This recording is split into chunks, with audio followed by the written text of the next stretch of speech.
सो hello दोस्तों, welcome back to my channel keep learning. एक बार फिर से आपका स्वागत करता हूं। आई होप कि मेरे सारे दोस्त अच्छे होंगे, खुश होंगे, मस्त होंगे। आज हम वापस पास्ट टेंस की तरफ चलते हैं, क्योंकि हमारा पिछली वीडियो तक पास्ट परफेक्ट टेंस तक हमने कंप्लीट कर लिया था अच्छे तरीके से। ठीक है, आज जो हमारा टॉपिक होगा वो पास्ट टेंस का बिल्कुल लास्ट टॉपिक होगा। वो है 4th नंबर पे आता है पास्ट परफेक्ट कॉन्टिन्यूअस टेंस। तो सबसे पहले मैं हेडिंग डाल देता हूं, बिना टाइम को व्यर्थ किए डायरेक्ट टॉपिक पे चलते हैं। हमारा पास्ट का लास्ट टॉपिक है पास्ट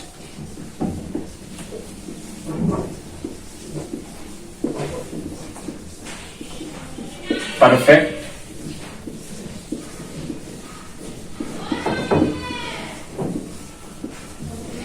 कॉन्टिन्यूअस टेंस। ठीक है,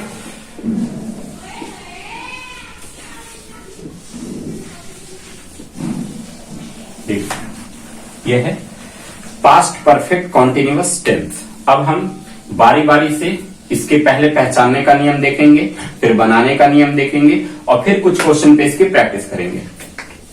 ठीक है, तो चलिए हम पहले स्टार्ट करते हैं। चूंकि पहला काम होता है हमारा कि सेंटेंस को पहचाने कि ये सेंटेंस पास्ट परफेक्ट टेंस का वाक्य कैसे होगा। जब ये पहचान में आ जाएगी कि हाँ ये सेंटेंस पास्ट परफेक्ट टेंस का वाक्य है, तो इसके अकॉर्डिंग हम स्ट्रक्चर का यूज करके उसका इंग्लिश ट्रांसलेशन आराम से बना सकते हैं। ठीक है, तो चलिए पहले हम समझते हैं कि पास्ट परफेक्ट कॉन्टिन्यूअस टेंस को हम पहचान कैसे करेंगे, इसकी हम पहचान कैसे करेंगे। ठीक है, चूंकि एक बार फिर से मैं रिपीट करता हूं, चूंकि हमने प्रेजेंट परफेक्ट कॉन्टिन्यूअस टेंस कर लिया था और उसी टाइम मैंने आपको समझा दिया था कि देखिए परफेक्ट का मतलब कि वो काम हो चुका है और कॉन्टिन्यूअस का मतलब कि वो काम हो रहा है। मतलब दोनों चीज यहां पे इंक्लूड हो जाती है। ठीक है, वो काम हो भी चुका है और वो काम हो भी रहा है। तो मन में एक सवाल आता है कि यार जो काम पहले हो चुका है वो अब कैसे होगा। वो तो काम हो चुका है बट वो अब कैसे हो रहा है। तो देखो इसका मतलब ये हुआ कि वो काम मैंने पहले स्टार्ट किया था। अब हो सकता है 2 दिन पहले स्टार्ट किया था या 2 घंटे पहले स्टार्ट किया था या 2 मिनट पहले स्टार्ट किया था,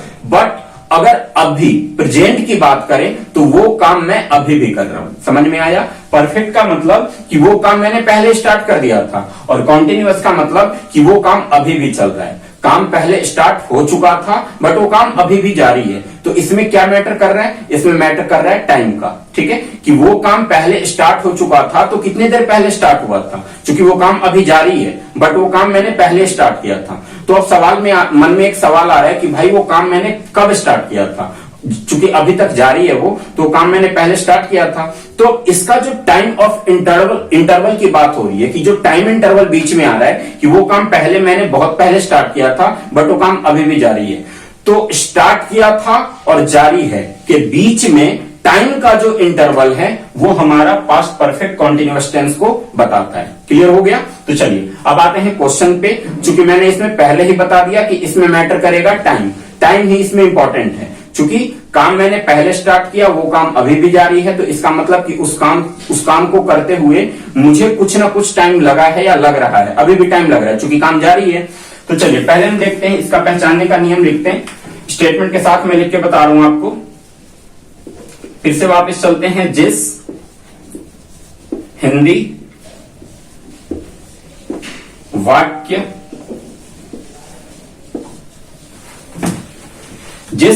वाक्य क्रिया के अंत में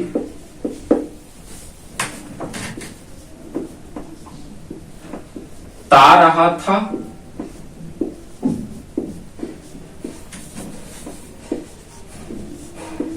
ती रही थी,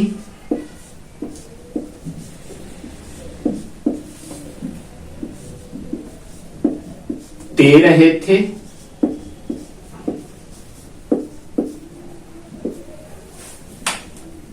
रहा था, रही थी,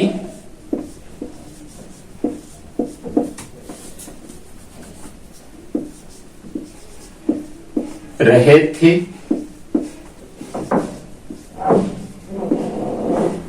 इत्यादि। के साथ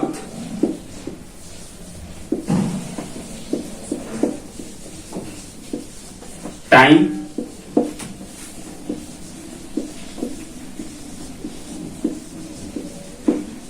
दिया हुआ हो, वो sentence past perfect continuous tense का सेंटेंस कहलाता है। चलिए अब एक बार फिर से रिपीट करते हैं इसको। मैंने लिखा कि जिस हिंदी वाक्य क्रिया के अंत में ता रहा था, ती रही थी, ते रहे थे, रहा था, रही थी, रहे थे इत्यादि रहे के साथ टाइम दिया हुआ हो, यानी कि टाइम गिवन हो। ठीक है, तो देखिए इसमें दो कंडीशन बन रहा है, एक ता रहा था, ती रही थी, ते रहे थे, और एक रहा था, रही थी, रहे थे। ये दो टाइप का कंडीशन दिख रहा है। तो मन में सवाल आ रहा होगा कि भाई इन दोनों में अंतर क्या है। देखिए इन दोनों में बहुत माइनर सा अंतर है। साथ में मैंने एक चीज दिया है कि के साथ टाइम दिया हुआ हो। ठीक है, अब समझिए, ता रहा था और रहा था। चूंकि रहा था ये हमने पास्ट कॉन्टिन्यूअस में यूज कर लिया है।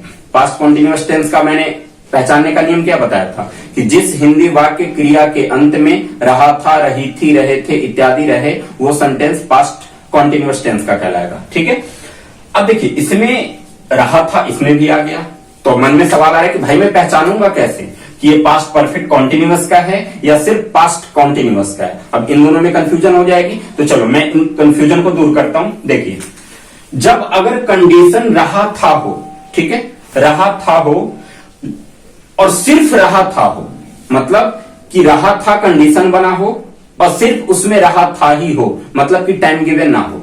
ठीक है, तो ऐसे कंडीशन में वो सेंटेंस पास्ट कॉन्टिन्यूअस टेंस में चला जाएगा, क्योंकि परफेक्ट कॉन्टिन्यूअस टेंस के लिए टाइम इंपॉर्टेंट करता है, टाइम मैटर करता है कि टाइम होगा जब भी हम पास्ट परफेक्ट कॉन्टिन्यूअस टेंस में ले जाएंगे उसको। ठीक है, लेकिन बात कर रहे हैं कि रहा था, अगर सेंटेंस के लास्ट में रहा था लिखा हो और टाइम गिवन ना हो, तो ऐसे कंडीशन में इसको हम पास्ट कॉन्टिन्यूअस टेंस में रखेंगे, पीसीटी में रखेंगे। ठीक है, लेकिन अगर रहा था लिखा हुआ हो लास्ट में और के साथ टाइम भी गिवन हो, तो ऐसे कंडीशन में अगर रहा था लिखा हुआ हो और प्लस टाइम भी गिवन हो, ठीक है, तो ऐसे कंडीशन में जो हमारा सेंटेंस जाएगा वो पास्ट परफेक्ट कॉन्टिन्यूअस टेंस का वाक्य हो जाएगा। आई होप कि आपको क्लियर समझ में आ गया होगा। फिर से एक बार रिपीट कर देता हूं कि अगर सिर्फ रहा था हो और टाइम गिवन ना हो, तो ऐसे कंडीशन में ये पास्ट कॉन्टिन्यूअस टेंस में रहेगा, लेकिन रहा था के साथ साथ टाइम भी गिवन हो जाए तब ये पास्ट परफेक्ट कॉन्टिन्यूअस टेंस में होगा। ठीक है, अब बात करते हैं इसकी, ता रहा था। तो देखिए इसमें टाइम रहे या ना रहे, दोनों कंडीशन में ये पास्ट परफेक्ट कॉन्टिन्यूअस टेंस में ही जाएगा। क्यों? क्योंकि यही चीज बता रहा है कि वो काम मैंने पहले से ही करना स्टार्ट कर दिया था। जैसे कि मैं बोल रहा हूं कि मैं खाना खाता रहा था, इसका मतलब क्या हुआ कि मैं पहले से ही खाना खा रहा था, ता रहा था। यह हमें बताता है कि सेंटेंस पहले से ही स्टार्ट हुआ है और अभी तक जारी है। ठीक है, तो इसमें अगर टाइम रहे तो अच्छी बात है, तब भी वो पास्ट परफेक्ट कॉन्टिन्यूअस टेंस में ही जाएगा, लेकिन अगर इस कंडीशन में टाइम ना हो तब भी ये पास्ट परफेक्ट कॉन्टिन्यूअस टेंस में ही कहलाएगा। ठीक है, तो आई होप कि आपको अच्छे से समझ में आ गया होगा। तो चलिए अब हम क्वेश्चन की प्रैक्टिस करते हैं। मैंने पहले बता दिया था कि हर टेंस में 3 टाइप के सेंटेंस पूछे जाएंगे आपको, अफर्मेटिव से, निगेटिव से और इंट्रोगेटिव से। अगर इन तीनों के स्ट्रक्चर को आप अपने माइंड में रखते हैं, बिल्कुल क्लियरिटी तरीके से रखते हैं, तो मेरा यकीन करिए टेंस में आपको कहीं भी प्रॉब्लम नहीं आएगी, कहीं भी प्रॉब्लम नहीं आएगी, चाहे सेंटेंस लंबा हो, छोटा हो या मिडिल हो, आप कैसे न कैसे करके उसको आराम से सोल्व कर दोगे। ठीक है, तो भाई साहब मैं फिर से एक बार आपको सजेस्ट करूंगा यही कि टेंस करने के साथ साथ टेंस जब भी क्लियर रहेगा आपका जब तक इसके सारे स्ट्रक्चर आप अपने माइंड में क्लियर तरीके से नहीं रखते हो। ठीक है, तो आपको इस पे प्रैक्टिस करना बहुत जरूरी है। तो चलिए अब आते हैं हम टॉपिक पे आते हैं। मैं इसको इरेज कर रहा हूं, एक बार अगर चाहो तो आप वीडियो को पॉज करके इसको पहले राइट डाउन कर सकते हो, और राइट डाउन करने के बाद अब मैं क्वेश्चन की प्रैक्टिस करवा रहा हूं कि अफर्मेटिव में कैसे बनेगा, निगेटिव में कैसे बनेगा, इंट्रोगेटिव में कैसे बनेगा। ठीक है,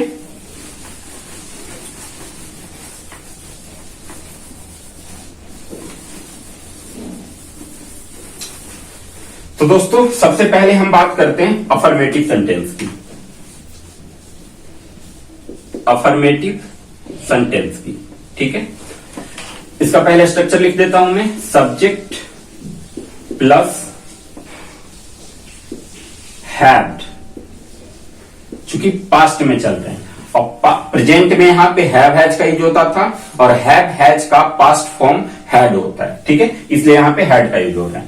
बाकी प्रेजेंट परफेक्ट कॉन्टिन्यूअस टेंस में भी बिन का यूज होता था, यहां भी बिन का यूज होगा।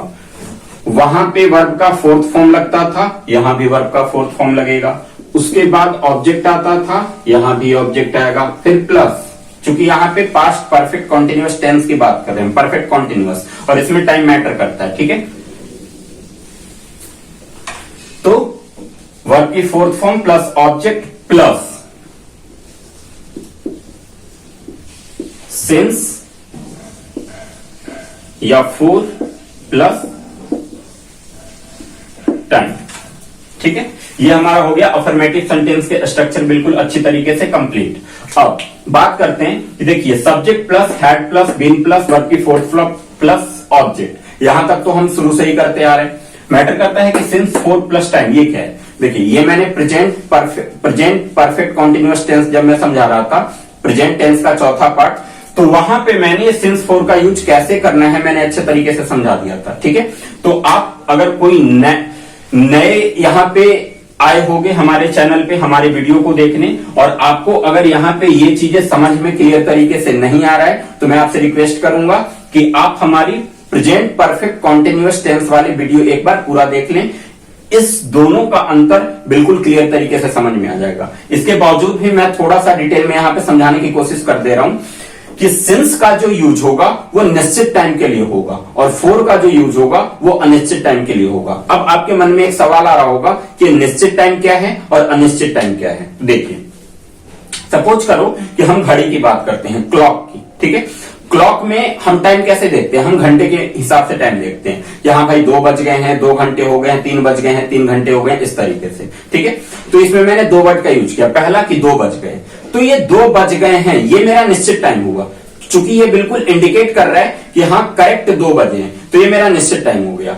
अब मैं बोल रहा हूं कि 2 घंटों से, मैं देखिए पहला सेंटेंस मैंने बोला कि मैं 2 बजे से पढ़ रहा हूं, तो ये मेरा निश्चित टाइम है। 2 बजे का मतलब कि निश्चित टाइम दिया हुआ है, यहां 2 बजे से ही मैंने करेक्ट पढ़ाई स्टार्ट कर दिया था। बट अब मैं बोल रहा हूं कि मैं 2 घंटों से पढ़ रहा हूं। अब 2 घंटों से मेरे मन में बहुत सारे सवाल आएंगे कि यार 2 घंटे का मतलब वो हो सकता है कि 4 से 6 भी पढ़ रहा होगा, 6 से 8 भी पढ़ रहा होगा, 8 से 10 पढ़ रहा होगा, 10 से 12 पढ़ रहा होगा, 12 से 2 पढ़ रहा होगा, 2 से 4 पढ़ रहा होगा, 4 से 6 पढ़ रहा होगा, इस तरीके से, ठीक है। तो मतलब कि ये जो 2 घंटा है ये मेरा अनिश्चित टाइम है। वो 2 घंटा हम कभी भी जब मन चाहे तब कैलकुलेट कर सकते हैं कि वो 2 घंटा 6 से 8 हो सकता है, 8 से 10 हो सकता है। लेकिन अगर मैं बात 2 बजे की कर रहा हूं तो इसका मतलब कि फिक्स है कि हाँ 2 बजे से ही पढ़ रहा हूं। तो 2 बजे जो हुआ वो एक निश्चित टाइम हो गया और 2 घंटों से हुआ वो अनिश्चित टाइम हो गया। तो जहां पे निश्चित टाइम है वहां पे सिंस का यूज करेंगे, जहां पे अनिश्चित टाइम है वहां पे फॉर का यूज करेंगे, और बाकी जो टाइम दिया हुआ रहेगा उस टाइम को यहां पे मेंशन कर देंगे। तो दोस्तों आई होप कि आपको समझ में आ गया होगा अच्छे से। बाकी और अगर डिटेल से मैं आपको रिक्वेस्ट फिर भी करूंगा, चलिए मैंने तो आपको समझा दिया सिंस फॉर का यूज, लेकिन इसके बावजूद भी अगर कोई नए यहां पे आए होंगे इस चैनल पे इस वीडियो को देखने, तो भाई प्लीज आप जाके प्रेजेंट परफेक्ट कॉन्टिन्यूअस टेंस वाला वीडियो जरूर देख लेना। वहां पे आपको और क्लियरिटी मिल जाएगी, मतलब और क्लियर तरीके से वहां पे समझ में आ जाएगी, क्योंकि वहां पे मैं इसको बिल्कुल डिटेल से समझाया हूं, ठीक है। तो चलिए अब इस पे एक हम क्वेश्चन की प्रैक्टिस करते हैं। एक क्वेश्चन लिख रहा हूं मैं, उसको कैसे बनाना है आप ध्यान देना। तो चलिए पहला क्वेश्चन है हमारा कि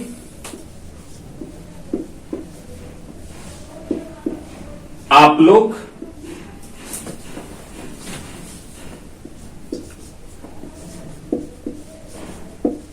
चार बजे से इस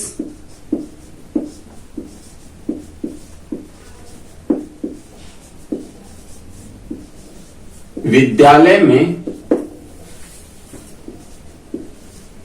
पढ़ रहे हैं या पढ़ते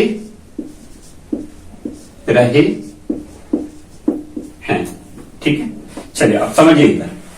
मैंने बोला कि आप लोग 4 बजे से इस विद्यालय में पढ़ रहे हैं या पढ़ते रहे हैं। मैंने स्टार्टिंग में बता दिया कि अगर सिर्फ रहे हैं और उसके साथ टाइम गिवन है तो ऐसे कंडीशन में परफेक्ट कॉन्टिन्यूअस का वाक्य कहलाएगा। लेकिन अगर ते रहे हैं, ती रही है रहे और टाइम गिवन ना भी हो तब भी वो परफेक्ट कॉन्टिन्यूअस का ही कहलाएगा। मतलब कि टाइम हमें देखना है रहे हैं में, लेकिन इस क्वेश्चन में तो मैंने टाइम दे ही दिया है 4 बजे से, तो यहां पे तो कंफर्म है हम कि कंडीशन चाहे रहे हैं वाला रखें या ते रहे हैं वाला रखें, दोनों कंडीशन में परफेक्ट कॉन्टिन्यूअस टेंस का ही वाक्य कहलाएगा। ठीक है, तो देखिए अब इस क्वेश्चन को अफर्मेटिव सेंटेंस के स्ट्रक्चर के थ्रू सोल्व करने की कोशिश करते हैं, इसका इंग्लिश ट्रांसलेशन करते हैं। ठीक है, तो जैसे जैसे हमसे स्ट्रक्चर पूछ रहा है, हमसे मांग रहा है वैल्यू, वैसे वैसे इनसे यहां की वैल्यू पुट करते जाएंगे। ठीक है, तो सबसे पहले हम बात कर रहे हैं सब्जेक्ट की।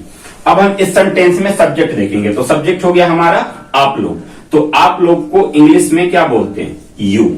ठीक है, यू मतलब होता है आप लोग या फिर आप या तुम लोग या तुम। ठीक है, तो यू।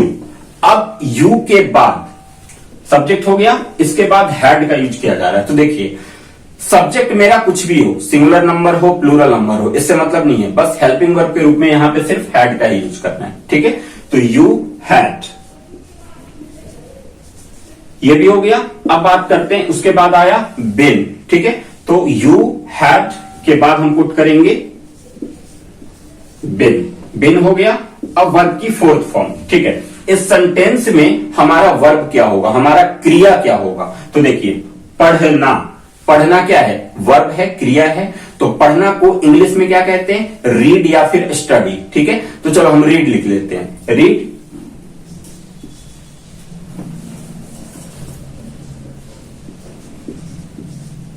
रीड, लेकिन ये तो फर्स्ट फॉर्म है, रीड जो है वो फर्स्ट फॉर्म है ना, वर्ब का फर्स्ट फॉर्म है। हमें जरूरत है वर्ब की फोर्थ फॉर्म की। फोर्थ फॉर्म कैसे बनाते हैं?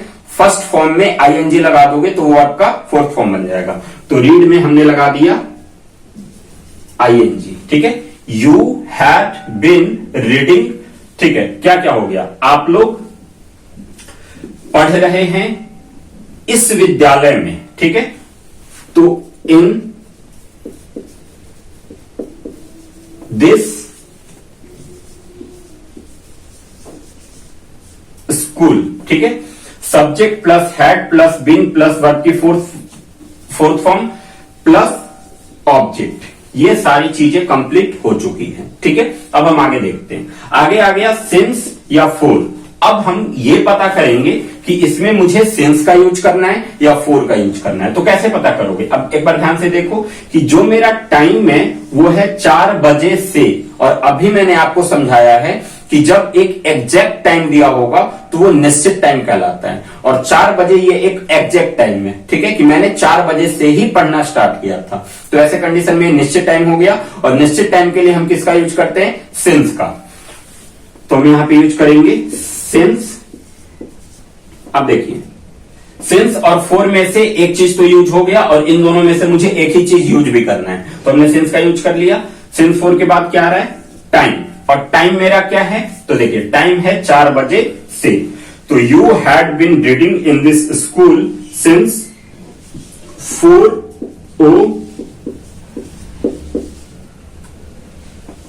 o'clock। ये हो गया सेंटेंस कंप्लीट। तो दोस्तों समझ में आ गया आपको? मुझे उम्मीद है कि आप समझ गए होंगे अच्छे से। ठीक है, क्योंकि इतना डिटेल में मैं समझा रहा हूं तो आई होप कि आपको समझ में आ गया होगा। लेकिन अगर अभी भी आपको लग रहा है कि नहीं कुछ ऐसा पॉइंट है जो छूट रहा है, जो अच्छे से समझ में नहीं आ रहा है, तो प्लीज यार कमेंट जरूर कर दिया करो। ठीक है, कमेंट कर दोगे, मुझे पता चल जाएगा, उस पर थोड़ा सा और मैं अच्छे से मेहनत करूंगा और डिटेल में आपको समझाने की कोशिश करूंगा। ठीक है, तो चलिए हमारा अफर्मेटिव सेंटेंस अच्छे से कंप्लीट हो चुका है, तो अब हम निगेटिव सेंटेंस की तरफ चलते हैं। ठीक है, इसको मैं इरेज कर रहा हूं। अगर आप चाहो तो इसको वीडियो को पॉज करके पहले राइट डाउन कर सकते हो, इसके बाद आगे समझना। ठीक है,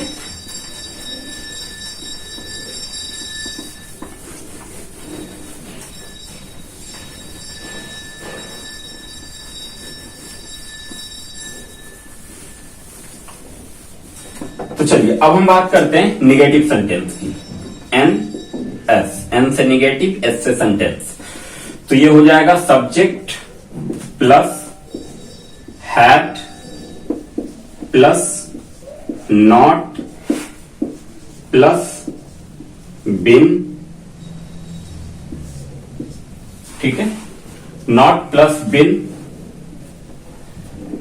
प्लस वर्ब की फोर्थ फॉर्म प्लस ऑब्जेक्ट और फिर प्लस सिंस या फोर प्लस टाइम। हाँ तो दोस्तों एक बार निगेटिव सेंटेंस का स्ट्रक्चर देख लो, क्या क्या लिखा मैंने। Subject plus had plus not plus been plus verb की fourth form plus object plus since या फोर प्लस टाइम, ठीक है। तो देखिए नॉट का यूज मैंने पहले भी बता दिया था, प्रेजेंट परफेक्ट कॉन्टिन्यूअस जब मैं हम कर रहे थे तो उसी टाइम मैंने आपको समझा दिया था कि नॉट का जो यूज करोगे वो हेल्पिंग वर्ब और बिन के बीच में करोगे, ये नहीं पहले कर दोगे तो गलत हो जाएगा, बाद में कर। हाँ सब्जेक्ट के पहले भी नॉट का यूज किया जा सकता है, ठीक है, नहीं इसमें नहीं, सब्जेक्ट के पहले हम इंट्रोगेटिव में नॉट का यूज करते हैं। जब सिर्फ बात निगेटिव की हो तो निगेटिव में नॉट का जो यूज करोगे आप वो हैड और बीन के बीच में करोगे, ठीक है। तो चलिए अब इस पे एक सेंटेंस रखते हैं। सेंटेंस है हमारा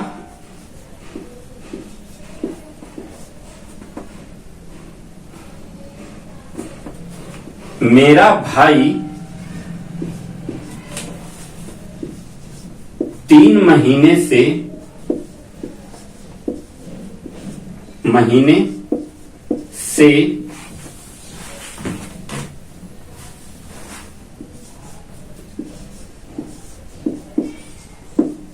परीक्षा की तैयारी कर रहा है। चलिए परीक्षा की तैयारी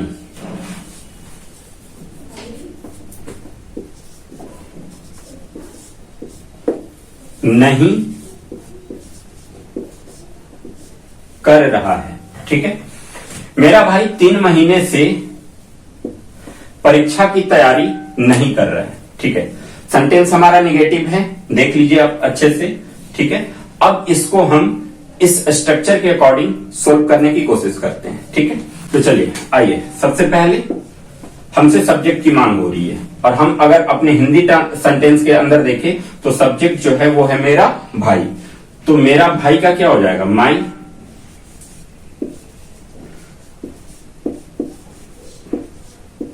ब्रदर, ठीक है। मेरा भाई यानी कि माई ब्रदर सब्जेक्ट हो गया। इसके बाद हम हैड का यूज करेंगे, तो my brother had,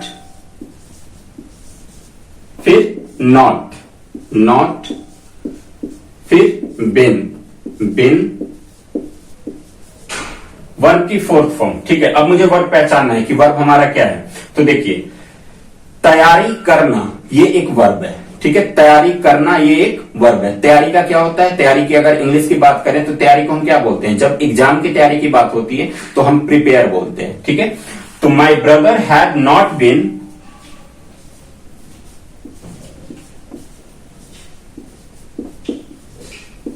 preparing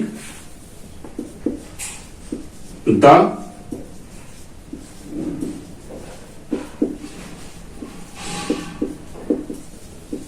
examination. कहां तक हो गया हमारा, ऑब्जेक्ट तक कंप्लीट हो गया। बिन के बाद वर्ब की फोर्थ फॉर्म हमने प्रिपेयर में आईएनजी का यूज कर दिया तो वर्ब का फोर्थ फॉर्म हो गया। ऑब्जेक्ट हमारा एग्जाम हो गया, ठीक है। तो my brother had not been preparing the examination. अब आ जाओ इस वाले लाइन में, सिंस या फॉर प्लस टाइम, ठीक है। तो सबसे पहले हम टाइम को देखेंगे कि जो मेरा टाइम गिवन है क्वेश्चन में वो निश्चित टाइम को दर्शा रहा है या अनिश्चित टाइम को दर्शा रहा है। तो हम अगर टाइम देखें तो टाइम है मेरा 3 महीने से। अच्छा देखिए 3 महीने से का मतलब क्या होगा? 3 महीने से का मतलब कि वो 3 महीना अगर मैं चाहूं तो जनवरी से मार्च भी इंक्लूड कर सकता हूं, मार्च से अप्रैल मई जून भी इंक्लूड कर सकता हूं, जून से अगस्त सितंबर जुलाई अगस्त सितंबर भी इंक्लूड कर सकता हूं। वो मेरे ऊपर है कि वो 3 महीना मैं कैसे इंक्लूड कर सकता हूं।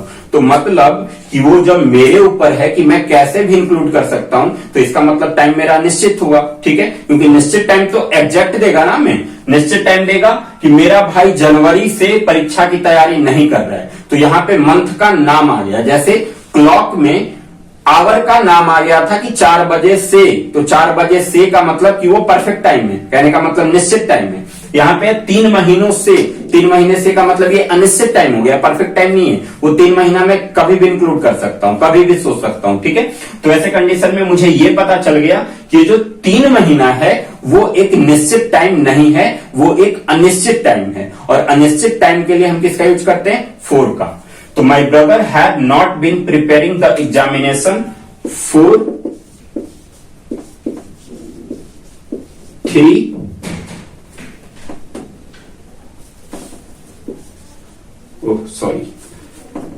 months.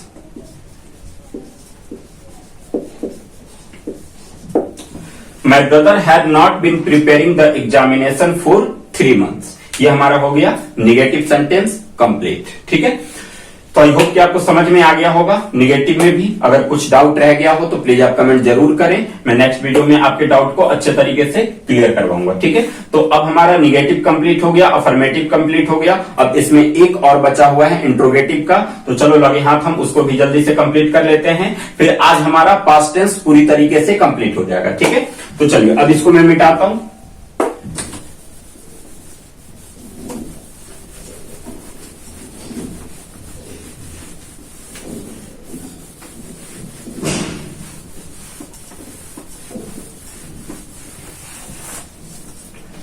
ठीक है, तो अगला हमारा है इंटेरोगेटिव सेंटेंस। आई से इंट्रोगेटिव, एस से सेंटेंस। अब इसका स्ट्रक्चर क्या है? तो इंट्रोगेटिव में मैंने पहले ही बता दिया था कि 2 कंडीशन बनता है, एक सिंपल इंट्रोगेटिव और एक WH के साथ इंट्रोगेटिव। तो मैं स्ट्रक्चर में WH को साथ में लिख रहा हूं क्योंकि हमें 2 बार लिखना पड़ेगा, सेम चीज है, लेकिन सेम चीज को अगर 2 बार लिखेंगे तो टाइम ज्यादा लगेगा। कहने का मतलब वीडियो ज्यादा लंबी हो सकती है। मैं सोच रहा हूं कि वीडियो शॉर्ट में ही सब कुछ आपको अच्छे तरीके से समझा दूं, ठीक है, ताकि आपका ज्यादा टाइम भी व्यर्थ ना हो और आपको समझ में भी आ जाए। तो चलिए इंट्रोगेटिव सेंटेंस में जब मैं स्ट्रक्चर लिखूंगा तो WH का मैं मेंशन साथ में ही कर दूंगा, ठीक है। तो सबसे पहले मैं लिखता हूं WH फैमिली। चूंकि बात इंट्रोगेटिव की हो रही है तो इंट्रोगेटिव में हेल्पिंग वर्ब पहले आता है, और हेल्पिंग वर्ब के रूप में यहां पे क्या यूज हो रहा है? हैड, इसके बाद सब्जेक्ट, इसके बाद वर्ब की 4th फॉर्म और लास्ट में ऑब्जेक्ट, ठीक है। अब ऑब्जेक्ट होने के बाद इसके बाद फिर प्लस, वही वापिस सिंस या फोर, फिर प्लस टाइम, ठीक है। WH family, had plus subject plus verb की 4th form plus object plus since या प्लस 4, तो सिंस या 4 प्लस टाइम, ठीक है। तो ये इंट्रोगेटिव सेंटेंस का हमारा स्ट्रक्चर था। अब हम इस पे एक सेंटेंस लिखते हैं और उसको बनाते हैं। अब मैं सेंटेंस बनाऊंगा, एक सिंपल इंट्रोगेटिव का बनाऊंगा, उसके बाद एक WH वाला बनाऊंगा, दोनों को अलग अलग तरीके से, ठीक है। तो पहले आप सिंपल इंट्रोगेटिव में समझिए कि उसमें सेंटेंस किस तरीके का पूछा जाएगा, ठीक है। तो जब बात हम सिंपल इंट्रोगेटिव की करें तो सिंपल इंट्रोगेटिव का मतलब ये होता है कि क्वेश्चन तो हमसे पूछा जाता है, बट उस क्वेश्चन में हमें सिर्फ हाँ ना में जवाब देना होता है। और इस टाइप का क्वेश्चन कैसे पूछा जाएगा? चलो मैं आपसे पूछता हूं कि क्या आप पढ़ रहे हो, तो आप क्या बोलोगे? हाँ मैं पढ़ रहा हूं या नहीं पढ़ रहा हूं, तो हाँ ना में जवाब हो गया। तो ऐसे कंडीशन में मेरे क्वेश्चन पे आप ध्यान दो कि मैंने आपसे कैसे, किस तरीके से क्वेश्चन पूछा था। मैंने क्वेश्चन पूछा था कि क्या आप पढ़ रहे हो, मतलब क्या का जो यूज है वो मैंने सेंटेंस के पहले किया था, और जैसे ही क्या का यूज सेंटेंस के बिल्कुल स्टार्टिंग में हो तो आप समझ जाओ कि ये सिंपल इंट्रोगेटिव सेंटेंस है, ठीक है। तो चलिए पहले मैं एक सेंटेंस लेता हूं कि क्या मैं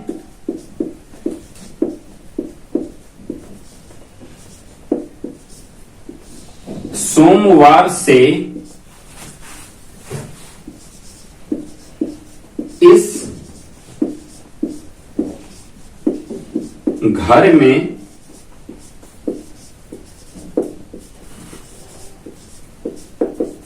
रह रहा हूं। मेरा सेंटेंस है कि क्या मैं सोमवार से इस घर में रह रहा हूं। ठीक है, तो देखिए इस सेंटेंस में क्या का यूज सेंटेंस के बिल्कुल स्टार्टिंग में ही किया गया है। इसका मतलब क्या हुआ कि अगर इसका सेंटेंस का यूज बिल्कुल स्टार्टिंग में किया गया है क्या क्या यूज, तो इसका मतलब ये हुआ कि ये हमारा सिंपल इंटेरोगेटिव सेंटेंस है। इसमें बस WAO हेल्पिंग वर्ब को आगे रख देना है और फिर इसी के अकॉर्डिंग बना देना। मतलब कि इस सेंटेंस में WH फैमिली का यूज नहीं किया गया है, तो WH फैमिली का हम यूज नहीं करेंगे। हम सेंटेंस यहां से स्टार्ट करेंगे। ठीक है, हैड से। तो ठीक है, सबसे पहले मैं लिखता हूं हैड, हेल्पिंग वर्ब को पहले कर दिया। हैड के बाद सब्जेक्ट आ रहा है, सब्जेक्ट मेरा मैं यानी कि आई, तो हैड आई।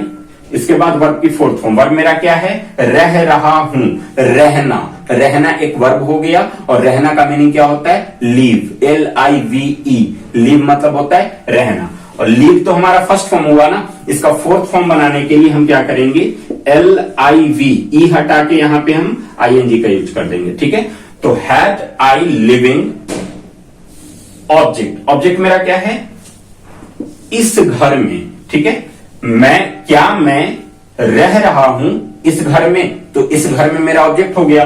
तो had I living in this house, in May के लिए यूज हुआ, दिस इसके लिए यूज हुआ, और हाउस घर के लिए यूज हुआ। ठीक है, तो had I living in this house. अब आ जाते हैं सेंस फोर प्लस टाइम। तो ठीक है, एक बार टाइम को देखा जाए कि टाइम मेरा निश्चित है कि अनिश्चित है, और टाइम है मेरा सोमवार से। सोमवार से का मतलब हुआ कि ये एक निश्चित टाइम दिया हुआ है। ठीक है, सोमवार से। अब देखो यहां पे दिन का मेंशन किया गया है, तो अगर वही बोलता मैं 2 दिन से, तो 2 दिन से का मतलब कि सोमवार से बुधवार भी हो सकता था, बुधवार से शुक्रवार भी हो सकता था, तो वहां पे टाइम वो अनिश्चित हो जाता। बट यहां अगर सोमवार दिया हुआ है तो यहां पे एक टाइम निश्चित है। ठीक है, तो had I living in this house since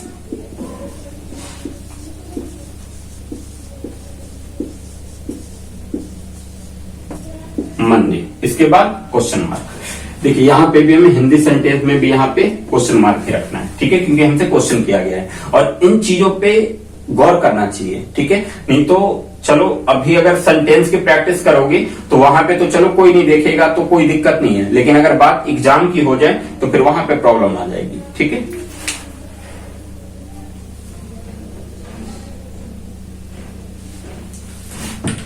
अरे सर वीडियो बना रहा हूं,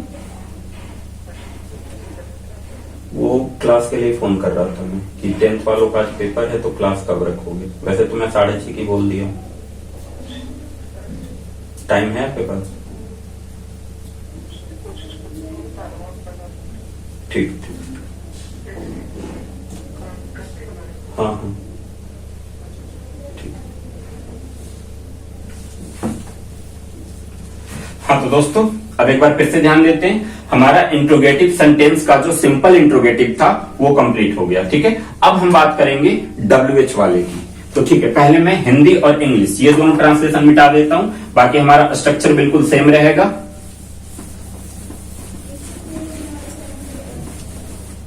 ठीक है, देखो अब मैं एक सेंटेंस रखता हूं कि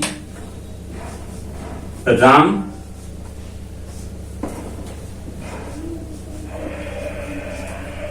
सन 2005 ईस्वी से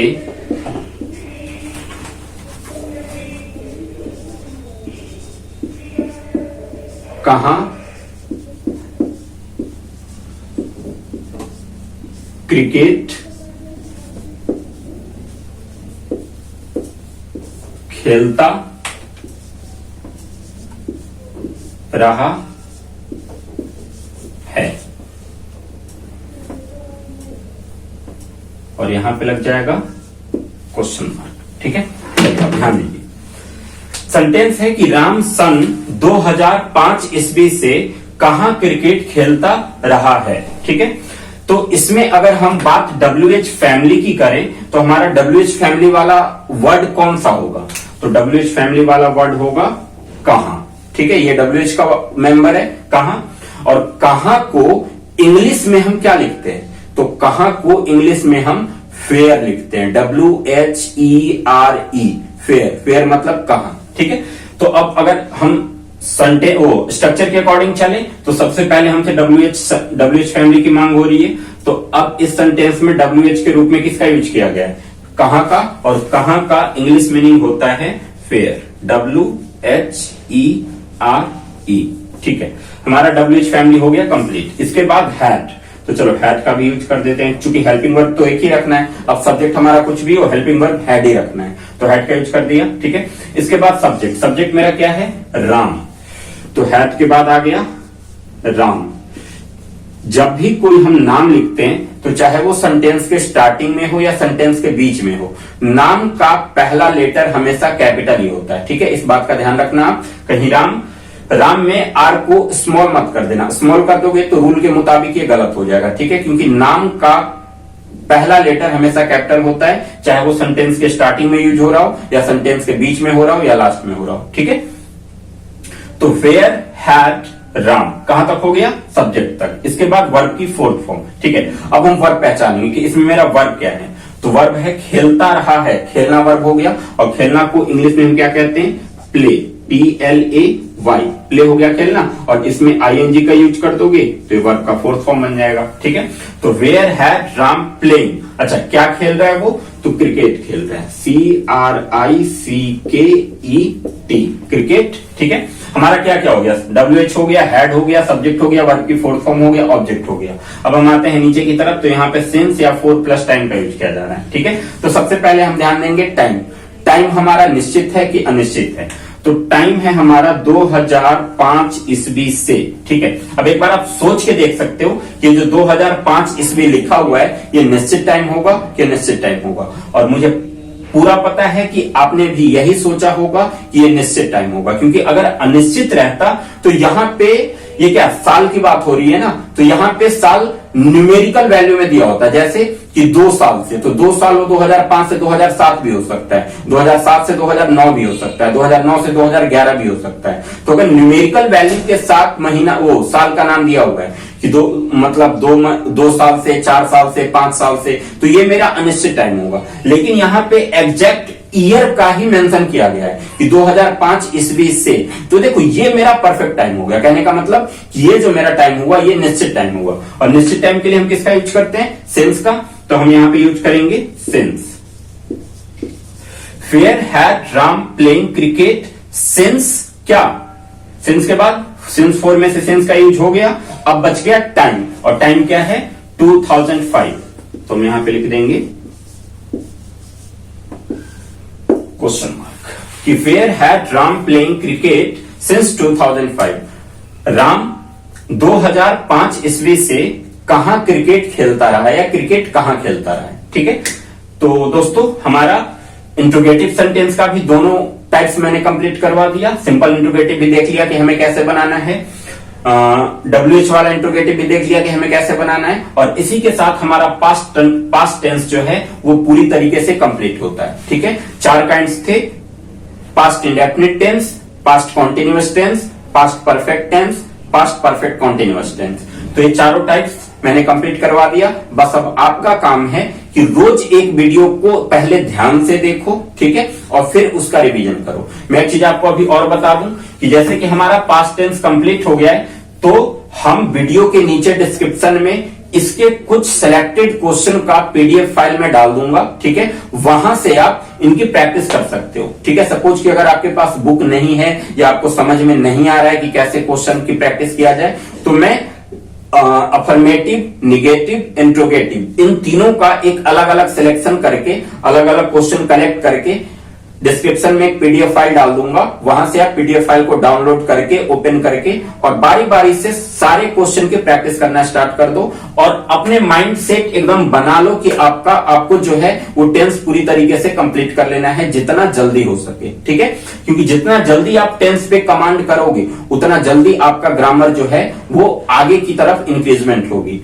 मतलब कि अब टेंस के टेंस अगर अच्छे से समझ लिया आपने तो इसका मतलब यह है कि अब जिस टॉपिक में आप हाथ लगाओगे वो फटाफट समझ में आएगा, क्योंकि यहां से काफी सारी चीजें जो है ना वो माइंड के अंदर जा चुका है। ठीक है, तो वहां पे अगर सपोज करें कोई क्वेश्चन टैग की बात करें तो क्वेश्चन टैग को भी टेंस के अकॉर्डिंग ही बनाया जाता है। वॉइस की बात करें, पैसिव वॉइस, एक्टिव वॉइस, तो उसको भी टेंस के अकॉर्डिंग ही बनाया जाता है। नरेशन की बात करें, डायरेक्ट स्पीच, इनडायरेक्ट स्पीच, तो उसको भी टेंस के अकॉर्डिंग ही बनाया जाता है। तो देख रहे हो एक छोटा सा टेंस कितने सारे टॉपिक को कवर कर रहे हैं। तो आप इसी बात से अंदाजा लगा सकते हो कि टेंस आपके लिए कितना इंपॉर्टेंट है। ठीक है, तो बाकी मैं तो आपको टाइम टू टाइम पढ़ाते भी रहूंगा, समझाते भी रहूंगा। बस आपका काम है कि भाई आप मेहनत करो यार। ठीक है, क्योंकि बिना मेहनत के लाइफ में कुछ नहीं है। आज न कल आपको सीरियस होना ही पड़ेगा, तो बाद में सीरियस होने से अच्छा है कि हम पहले सीरियस होके अपने ऊपर रोज थोड़ा थोड़ा काम करना स्टार्ट करें, ताकि एक ही बार हमें ज्यादा मेहनत करने की जरूरत ना पड़े। ठीक है, अगर अभी मौज लेते हुए जिंदगी काट दोगे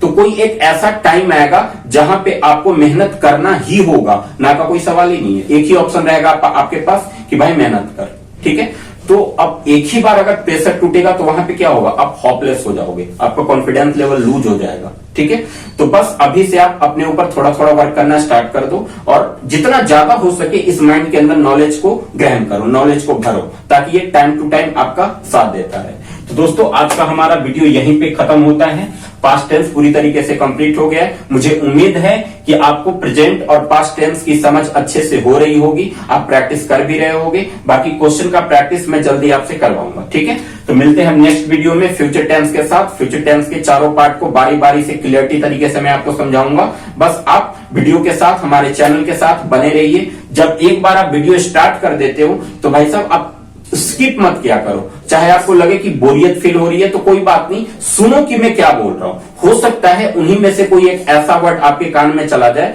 जो आपको पूरा मतलब जो थोड़ा बहुत डाउट हो वो डाउट ही क्लियर हो जाए। ठीक है, तो वीडियो को स्किप बिल्कुल मत करना, एकदम लगातार आप देखना ताकि एक भी स्टेप आपका छूटे ना। ठीक है, तो चलिए अब मिलते हैं नेक्स्ट वीडियो में फ्यूचर टेंस में पहला टॉपिक लेके फ्यूचर इंडेफिनिट टेंस के साथ। ठीक है, और बाकी आज की वीडियो अगर अच्छी लगी हो तो जरूर शेयर करें, अपने दोस्त, रिलेशन जितने भी लोग हैं उनके पास शेयर करें ताकि उन्हें भी फायदा पहुंचे इस टेंस से। ठीक है, और बाकी लाइक कमेंट शेयर जरूर करें, चैनल को सब्सक्राइब रखें, नोटिफिकेशन ऑन रखें ताकि हमारी जैसे ही वीडियो अपलोड हो आपको तुरंत नोटिफाई कर दिया जाए। ठीक है, तो मिलते हैं हम नेक्स्ट वीडियो में, तब तक के लिए नमस्कार।